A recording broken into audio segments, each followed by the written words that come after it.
Welcome to another episode of Books and Bytes, where we read so you don't have to. Get the key lessons in minutes. Today, we're diving deep into the Tao Te Ching, an ancient Chinese text that's been influencing philosophy and spirituality for centuries. It's amazing how relevant this text still feels today, even though it's attributed to Laozi, a figure shrouded in mystery from ancient China. That mystery just adds to the intrigue, doesn't it? Yeah. It's like we're uncovering secrets whispered through time, and the way it's written in these 81 short chapters, almost like poems, makes it surprisingly accessible. It really does, and right from the start, the Tao Te Ching introduces us to the concept of the Tao, often translated as the way.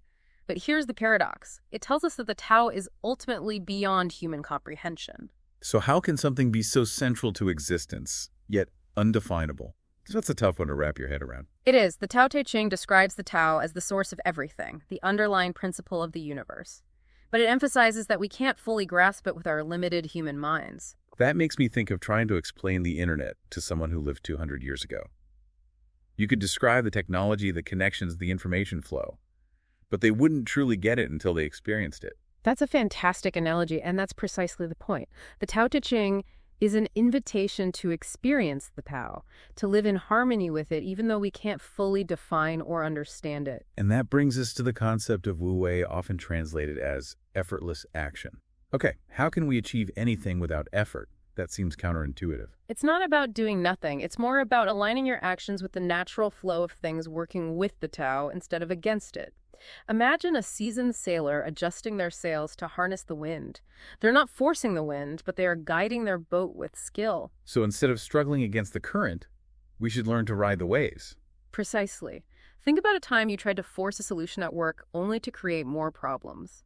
Wu Wei suggests that sometimes the most effective path is to step back, observe, and then act in a way that's aligned with the natural flow of events. So Wu Wei is about being adaptable and recognizing the right moment to act. That's really powerful. And speaking of powerful concepts, the Tao Te Ching has a lot to say about simplicity and contentment. There's that quote, "He who knows he has enough is rich." That quote really cuts through the noise of our consumerist culture, doesn't it? We're constantly bombarded with messages telling us we need more, that we'll be happy when we have the next gadget or experience. It's a recipe for never-ending dissatisfaction. But the Tao Te Ching suggests that true wealth lies in recognizing the abundance we already have. Right. Contentment isn't about denying ourselves things, but about appreciating what we have and finding joy in simple pleasures. It's about shifting our focus from lack to abundance, which is quite a different approach than what we see in traditional leadership models, right? I mean, there's that mind-blowing quote, "The best leaders are those the people hardly know exist." That quote really challenges our assumptions about leadership, doesn't it? We tend to think of strong leaders as charismatic figures who command attention and exert control. But the Tao Te Ching suggests that true leadership is about empowering others. So it's less about giving orders and more about creating an environment where people can thrive and lead themselves. Exactly. It's about guiding through example, fostering trust, and allowing things to unfold naturally. Think about some of the most effective leaders in history.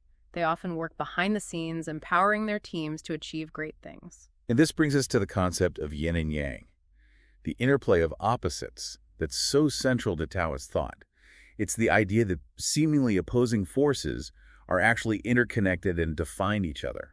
The Tao Te Ching doesn't explicitly use the terms yin and yang, but this principle of duality is woven throughout the text. We see it in the balance of light and dark action, and stillness, strength, and softness. It reminds me of how we learn from both our successes and our failures. They're both part of the journey. Exactly. Embracing both sides of this duality rather than trying to eliminate one or the other is essential for finding balance and wholeness. This applies to our personal lives just as much as it does to the wider world. Think about how we approach decision-making. Too much focus on logic can make us rigid, while too much reliance on intuition can lead us astray. The key is finding that sweet spot where both forces inform our choices. That makes a lot of sense. And speaking of finding balance, the Tao Te Ching often uses water as a metaphor for strength. There's that striking line, "Nothing in the world is softer than water, yet nothing can wear away stone like it." It's a powerful image, isn't it? We often think of strength as being forceful and unyielding, but the Tao Te Ching suggests that true power lies in adaptability and resilience. Like a river that carves its path through a mountain over time. It doesn't brute force its way, but it gets where it's going with persistent flow. Precisely. Think about a time when you faced a seemingly insurmountable obstacle. Did you achieve a better outcome by pushing relentlessly or by being flexible and finding a way to flow around the challenge? That's a great question to ponder. It's fascinating how this ancient text challenges our modern assumptions about so many things. It really does. Hmm. Last time we talked about how the Tao Te Ching encourages us to find contentment and simplicity, and I'm curious, how does that idea of contentment connect to the Tao Te Ching's unique perspective on leadership? That's a great question. The Tao Te Ching suggests that a leader who embodies contentment is less likely to be driven by ego or the thirst for power. They lead with a sense of inner peace, inspiring others through their actions rather than through force or manipulation. So it's about leading from a place of quiet confidence and genuine service, rather than from a desire to control or dominate. Exactly. A leader who is content is more likely to create an environment where others can thrive, which ultimately leads to a more harmonious and prosperous society. And that idea of harmony really ties into the concept of yin and yang, doesn't it? We talked about how these opposing forces are interconnected and define each other, but how can we actually apply that principle in our daily lives? It seems pretty abstract. It might seem abstract, but the implications are very practical. Think about how we often view success and failure as separate opposing forces. The Tao Te Ching reminds us they're two sides of the same coin.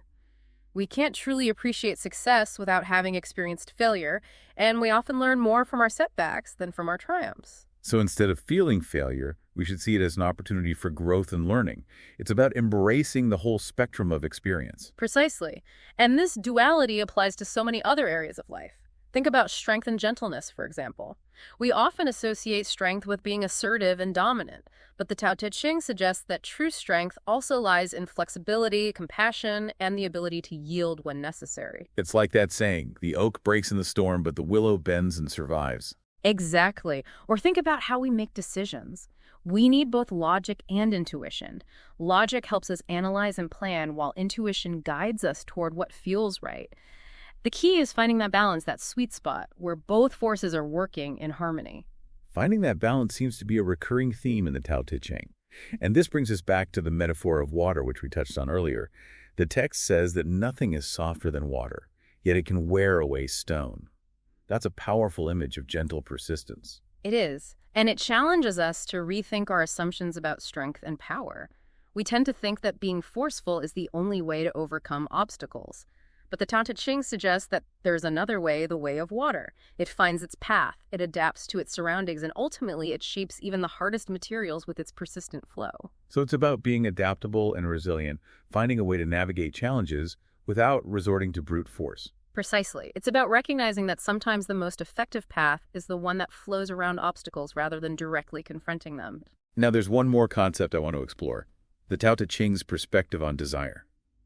It suggests that desire can be the root of suffering, which seems a bit counterintuitive. Isn't desire what motivates us, what drives us to achieve our goals? You've hit on a really important point. The Tao Te Ching isn't saying that all desire is inherently bad. It's pointing out that when our desires become excessive or when we become overly attached to specific outcomes, that's when we set ourselves up for disappointment and suffering. So it's not about suppressing our desires, but about finding a healthy balance. Exactly. It's about recognizing the difference between desires that are aligned with our true nature and those that are driven by ego fear or societal pressures. When we can detach from the outcome, we free ourselves to enjoy the journey. It's about being present in the moment rather than constantly chasing after something we lack. Precisely. The Tao Te Ching suggests that true peace and contentment come from accepting what is concepting, from appreciating the abundance we already have, and from aligning our actions with the natural flow of the Tao. That's a powerful message. And I think it speaks to the enduring wisdom of the Tao Te Ching. It offers us guidance on how to live a more balanced, meaningful, and fulfilling life, regardless of the challenges we face. We've talked about a lot of big ideas, the Tao Way, yin and yang, contentment, leadership, but I'm wondering how all of this translates into actionable steps. What can our listeners take away from this deep dive and apply to their lives right now? I think one of the most powerful takeaways from the Tao Te Ching is the invitation to cultivate a mindset of non-striving. It's not about becoming passive or giving up on our goals, but about approaching life with a sense of effortless action. So instead of constantly pushing and forcing things, we should learn to work with the natural flow of events. Exactly. Imagine a gardener tending to their plants. They don't force the plants to grow, but they create the optimal conditions for growth, providing sunlight, water, and nutrients. In the same way, we can cultivate an inner environment that supports our well-being and allows our goals to unfold naturally. That's a beautiful analogy. And it makes me think about another key theme from the Tao Te Ching, the power of letting go. We talked about how clinging to desires and outcomes can lead to suffering, but letting go can be really hard, especially in a culture that values ambition and achievement above all else. It's definitely a challenge, but it's a practice. It Yeah. starts with becoming aware of our attachments to material possessions, to specific outcomes, to our own ego-driven desires. Once we see those attachments clearly, we can begin to loosen their grip on us. So it's about recognizing that true freedom and happiness come from within rather than from external achievements or possessions. Yeah, exactly. The Tao Te Ching reminds us that true wealth lies not in what we have, but in who we are and our capacity for love, compassion, and connection. It encourages us to find contentment in the present moment rather than constantly chasing after something we lack. That's a powerful reminder, especially in today's world where we're constantly bombarded with messages telling us we need more, more, more. Absolutely, and I think that's why the Tao Te Ching feels so relevant today. It offers an antidote to the stress, anxiety, and dissatisfaction that can arise from living in a hyper-competitive, consumer-driven culture. It's a call to slow down, to simplify, to reconnect with our true nature. And to remember that the journey is just as important as the destination. The Tao Te Ching encourages us to savor each step along the path, to appreciate the beauty and wonder of life, and to find joy in the simple things. It's a beautiful philosophy, and I think we've just scratched the surface in this deep dive. What advice would you give to our listeners who are intrigued by the Tao Te Ching and want to explore it further? I would say approach it with an open mind and a sense of curiosity. Don't worry about trying to understand everything at once. Just let the words wash over you and see what resonates. It's like dipping your toes into a flowing stream. You don't have to grasp the entire river at once. Just feel the current and allow yourself to be carried along. Beautifully put. And remember, the Tao Te Ching isn't a book to be read once and put aside. It's a source of wisdom to return to again and again throughout your life, allowing its teachings to unfold and deepen with your own experience. Well said. On that note, we've reached the end of our deep dive into the Tao Te Ching. But the conversation doesn't have to stop here. Get your copy from the link in the description and subscribe to Books and Bytes for more insightful summaries.